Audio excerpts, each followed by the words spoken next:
สวัสดีค่ะพ่อแม่พี่น้องสวัสดี FC ทุกท่านเนาะค่ะว่าจะเป็น FC เก่า FC ใหม่เนาะค่ะที่เข้ามาติดตามรับชมรับฟังทางช่องของเจตาพารวยเนาะค่ะคลิปนี้เจตาก็จะวางแนวทางของลาวพัฒนาค่ะลาวพัฒนาเมื่อคืนนี้ออกไปเป็นยังไงเนาะ FC มีไผใดไผโศกไผมานบ่เนาะค่ะเห็นอยู่นี่ประวัติของเจปากแดงเนาะเจ๊ปากแดงค่ะวันที่10ของเพิ่นวิ่งลูดเพิ่นเข้าทั้ง2ตัวเด้อค่ะจับมือกันเดินจับมือกันมากอดข้อกันเดิน8 กับ 1 8 กับ 1ค่ะเป็นบน8 1 7 3ตัวบน7 8ล่างค่ะ2ตัวของเจ๊ปากแดงเพิ่นเข้าไป8 กับ 1เนาะค่ะเข้ามาถึง2ตัว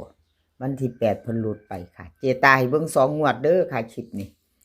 ให้เบิ่ง2งวดจะมี4เส้นคือเก่าค่ะในคลิปนี้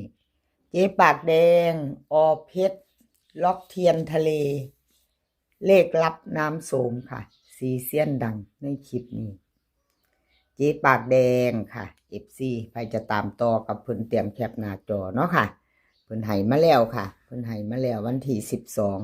วันที่12เป็นวันศุกร์ค่ะวันศุกร์2 ทุ่มครึ่งลาวพัฒนาใครจะตามต่อแคปหน้าจอไว้กราบขอบคุญขอบคุณ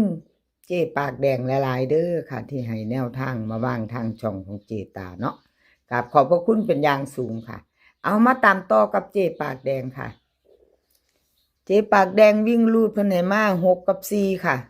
2ตัว4หาง6 3 6 2 4 7 4 6เบิ้ลค่ะ6 6กับ4 4 3ตัว2หางค่ะ4 6 2 6 4 6วิ่งลูด6 กับ4เด่นทอกันค่ะวงกลมให้ทอกัน2ตัวเพิ่นเน้น2หางค่ะ6 2กับ4 6 3ตัวเน้นหางเดียวค่ะ4 6 2แคปหน้าจอค่ะใครจะไปต่อกับเจปากแดงลาวพัฒนาวันศุกร์2 ทุ่มครึ่งค่ะเป็นวันที่12เนาะเจตาลงให้ก่อนมือนึงค่ะลงให้ก่อน1วันมื้อนี้เป็นวันที่11วันที่12ลาวพัฒนาออกมาไปต่อกันค่ะต่อไปเป็นของใครเป็นของใครเพชรค่ะเพชรวันที่10ที่ผ่านมาเพชรหลุดไปเด้อค่ะพี่น้อง FC 81778เพชรหลุดไปบ่เดินบ่มาเนาะค่ะกราบขอโทษขออภัย FC แทนเพชรหลายๆค่ะที่แนวทางเพิ่นบ่เดินบ่เข้า2งวดติดเด้อค่ะเจตาให้เบิ่งเพชรหลุดไป2งวดติดค่ะประวัติให้เบิ่งบ่มีกักให้ความมั่นใจกับ FC ผู้เพิ่นเข้ามาติดตามรับชมรับฟังเนาะค่ะแนวทางเขาคือเขาหลุดคือหลุดเอาไปพิจารณากันเบิ่งแนวทางของเพิ่นแล้วเป็นจังใดชอบก็จัดขัดก็ผ่านเนาะค่ะเลขทุกตัวเอามาวางเพื่อเป็นแนวทางโปรดใช้วิจารณญาณในการรับชมเป็นอย่างสูงค่ะเป็นเพียงแนวทางเนาะค่ะพี่น้องหลุดไปก็ขอโทษขออภัยเอามาไปไม่ไปต่อกับเพชรวันที่12ค่ะวันที่12วิ่งลูดเพิ่นให้มา2 กับ 6 2ตัวค่ะ2ตัว4หาง2 7 2 6 6 5 6 4เบิ่นเพิ่นกะ2 2กับ6 6ค่ะ3ตัว2หาง2 6 4 2 6 2ค่ะ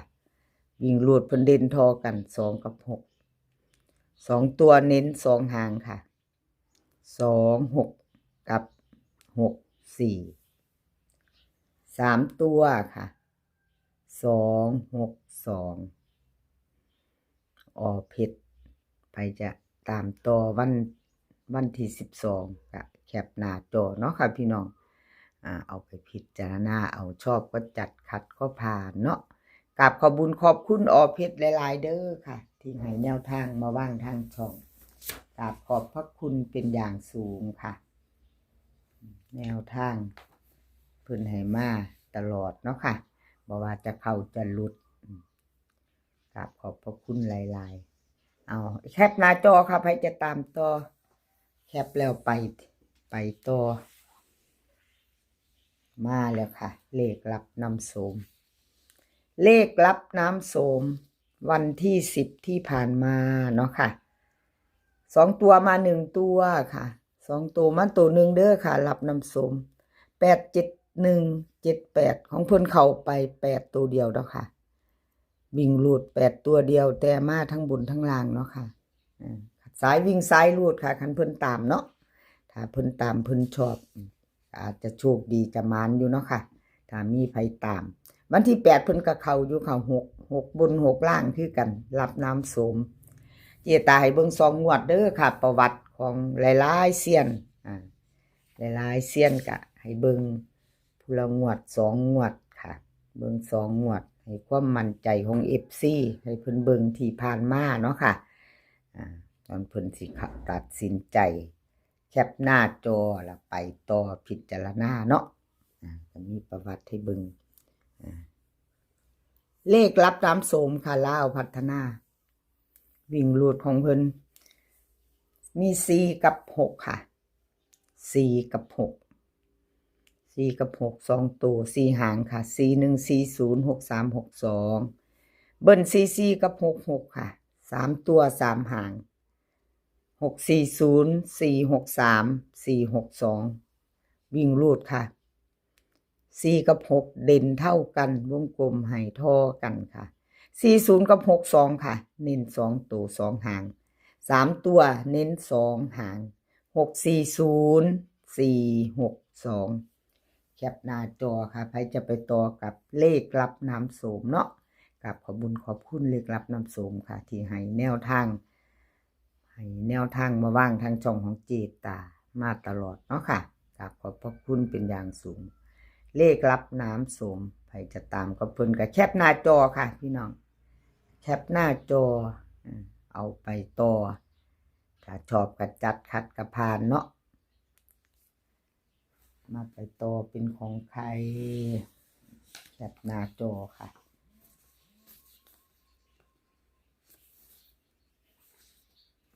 แคปหน้าจอแล้วไปต่อล็อกเทียนทะเลล็อกเทียนค่ะเข้าไป7ตัวเดียววันที่10ที่ผ่านมา FC ล็อกเทียนทะเลเป็นจังไดมีไผวิ่งไผลูดน้ำเพิ่นบ่ค่ะเข้าไป7บน7ล่างเนาะ7บน7ล่าง2ตัวมา1ตัวค่ะมา1ตัวมาตัวเดียว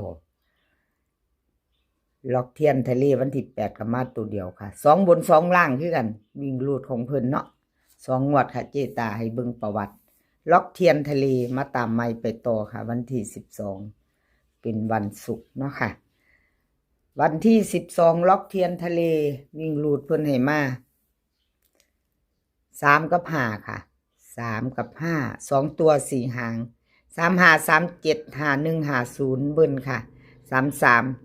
55 3ตัว2หางค่ะ350 536วิ่งรูดเพิ่นให้3กับ5ค่ะเด่นทอกันเอางามบ่พี่น้อง3กับ5ล็อกเทียนทะเลเด่นทอกันเลยค่ะ3กับ5สายวิ่งสายรูดค่ะพิจารณาเบิ่ง2ตัวเน้น2หางค่ะ36กับ50 3ตัวเน้นหางเดียว350ค่ะชอบก็จัดขัดก็ผ่านค่ะรับชมรับฟังเป็นเพียงแนวทางแคปหน้าจอไว้ค่ะใครจะลุ้นต่อวันศุกร์ที่12เป็นวันที่12 2 ทุ่มครึ่งค่ะเล่าพัฒนาออกใครจะตามต่อกับแคปหน้าจอค่ะกับล็อกเทียนทะเลเนาะกับขอบคุญขอบคุณ FC เนาะค่ะบ่ว่าจะเป็น FC เก่า FC ใหม่เนาะที่เขามาคอมเมนต์เขามากดหัวใจเขามากดไลค์กดแชร์ให้ทั้งช่องเจตาพารวยกับขอบพระคุณหลายๆค่ะกำลังใจเนาะขอบคุณที่เป็นกำลังใจให้เจตาตลอดมาเนาะค่ะช่องน้อยๆเนาะคลิปนี้ขอให้พี่น้องโชคดีค่ะโชคดีกับเล่าพัฒนาเป็นวันศุกร์มื้อนี้ขอให้มีความสุขขอให้สุขภาพร่างกายแข็งแรงกันทุกคน เดินทางไปไสก็ขอให้ปลอดภัยค่ะ เดินทางไปขอให้มีโชคกลับมาก็ขอให้มีชัยคลิปหน้าพอกันไหมค่ะ